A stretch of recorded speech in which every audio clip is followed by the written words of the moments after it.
Islamophobia जो मुल्क में गहराई तक दाखिल हो चुका है, इस हद तक पहुंच चुका है कि ये भारत के सिफारती ताल्लुकात को तो बर्बाद कर ही रहा है, अनचाहे ये इस्लामी जगत में भारत के दुश्मन नंबर 1 कहे जाने वाले पाकिस्तान की मदद कर रहा है। इसे मुकम्मल नुक्ता नज़री के साथ समझने की कोशिश करते हैं।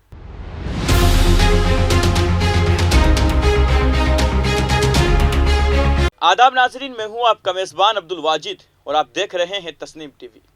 ज्ञानवापी मस्जिद में शिवलिंग ढूंढने से शुरू हुआ मामला मक्का में मुकेश्वर मंदिर की मांग से लेकर पैगंबर इस्लाम की शान में गुस्ताखी तक पहुंच गया। भाजपा तर्जुमान नुपुर शर्मा ने 27 मई को एक टीवी चैनल पर डिबेट के दौरान पैगंबर इस्लाम की शान में गुस्ताखी कर दी। भाजपा तर्जुमान की इस तबसरा का वीडियो सोशल मीडिया पर वायरल होना शुरू हो गया। उनके खिलाफ मुसलमानों की ओर से कई शहरों में शिकायत भी दर्ज कराई गई।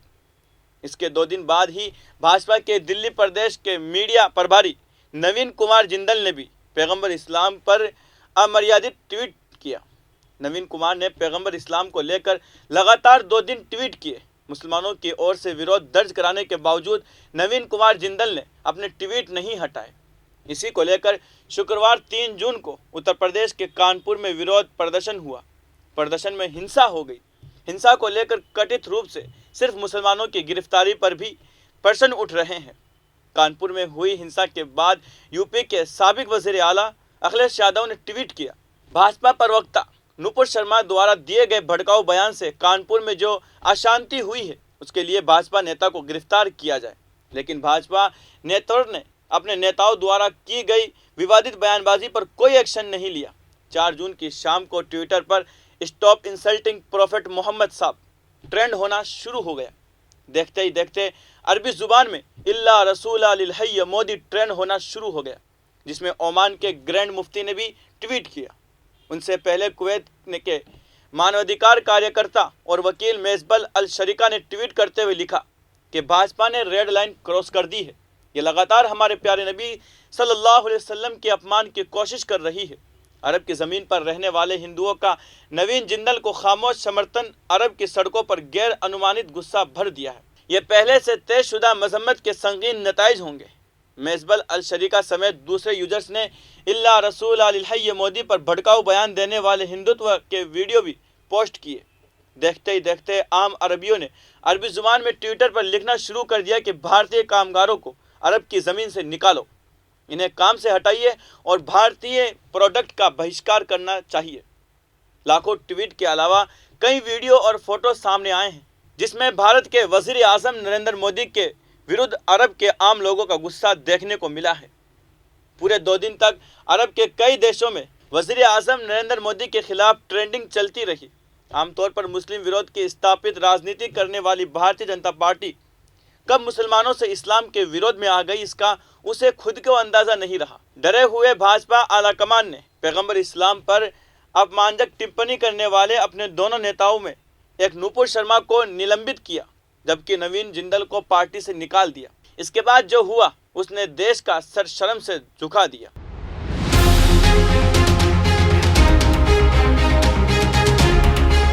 कतर, कुवैत और ईरान ने भारतीय राजदूत को तलब कर लिया। 2 साल के भीतर ये तीसरा मौका है जब मुस्लिम जगत ने भारतीय मुसलमानों के मुद्दे पर भारत से नाराज़गी जताई है।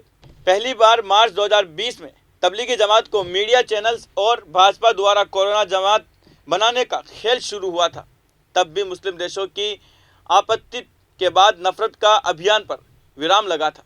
इसके बाद भारतीय जनता पार्टी युवा मोर्चा के अध्यक्ष तेजस्वी सूर्य के ट्वीट को लेकर अरब जगत ने नाराज़गी दर्ज कराई थी और अब पैगंबर इस्लाम के अपमान को लेकर मुस्लिम जगत की नाराज़गी सबके सामने है।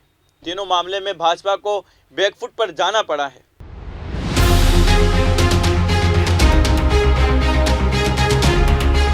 यही असल सवाल है कि भाजपा नेताओं की विवादित बयानबाजी पर सिर्फ तभी कार्रवाई होगी जब अरब या मुस्लिम जगत विरोध करेगा। क्या भारतीय मुसलमानों की भावनाओं और विरोध का कोई मोल नहीं रहा? क्या तब भी भाजपा अपने नेताओं को नसीहत देते हुए कहती है कि वह सभी मजहब और फिरके की इज्जत करे और किसी भी दूसरे मजहब और उसके पैरोकारों को बेइज्जत करने या नीचा दिखाने की कोशिश ना करे? मुमकिन है कि इसका जवाब नहीं होगा। क्योंकि अगर भाजपा को सभी मजहबों की इज्जत करने का जो एहसास 5 जून को हुआ है, अगर इस दावे में सच्चाई होती तो वह 27 मई को ही हो गया होता, जिस रोज़ भाजपा तर्जुमान ने टीवी चैनल पर पैगंबर इस्लाम की शान में गुस्ताखी की थी। सवाल यह है कि क्या भाजपा की जवाबदेही भारतीय मुसलमानों के लिए नहीं है? क्या भाजपा भारतीय मुसलमानों को भारत का नागरिक नहीं मानती? मौजूदा सरकार भारतीय मुसलमानों की समाधान के लिए एक नया रास्ता खोल रही है। क्या भाजपा यह हुक्म दे रही है कि भारतीय मुसलमान अपने धार्मिक मुद्दों को लेकर कितना ही प्रदर्शन कर ले, धरना दे दे, लेकिन उनका समाधान तभी होगा जब उन मुद्दों पर मुस्लिम जगत से आवाज़ उठेगी? तबलीगी जमात प्रकरण से लेकर नुपुर शर्मा और नवीन कुमार जिंदल की अर्नल बयानबाजी तक भाजपा ने यही किया है। भाजपा को ये मानना होगा कि भारतीय मुसलमान भारत के ही है। दंगों में मारे जाने से लेकर पुलिस प्रताड़ना तक के खिलाफ भी भारतीय मुसलमानों ने कभी किसी मुस्लिम देश की ओर मुंह उठाकर नहीं देखा, किसी मुस्लिम देश से मदद नहीं मांगी, लेकिन फिर भी भाजपा भारतीय मुसलमानों की भावनाओं, उनकी नाराज़गी को एक तरफ रखकर मुस्लिम देशों की नाराज़गी के लिए ज़्यादा फिक्रमंद नजर आ रही है।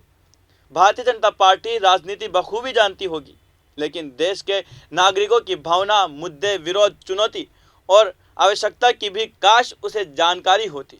अगर भारत के मुसलमानों की सुनवाई अरब के ही सहारा होनी है, तो क्या इस गलत परंपरा की जिम्मेदारी प्रधानमंत्री नरेंद्र मोदी की नहीं है?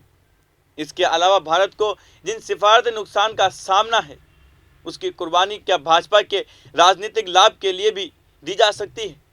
भाजपा और संघ परिवार की इन हरकतों की वजह से क्या ऑर्गेनाइजेशन ऑफ इस्लामिक कंट्रीज और अरब लीग में पाकिस्तान मुखर नहीं होता जा रहा है? जिस ओमान और ईरान ने हमेशा पाकिस्तान पर भारत को तरजीह दी है, क्या इन हरकतों से हम ओमान और ईरान जैसे दोस्त देशों को पाकिस्तान की झोली में नहीं डाल रहे हैं? क्या बीजेपी ने मुल्की मफादात के लिए भारत के आलमी मफादात को सबूताज नहीं किया है? आज की इस खास पेशकश में बस इतना ही। मुझे दीजिए इजाज़त और आप देखते रहिए तस्नीम टीवी, आपके मेज़बान अब्दुल वाजिद के साथ। अल्लाह हाफिज़।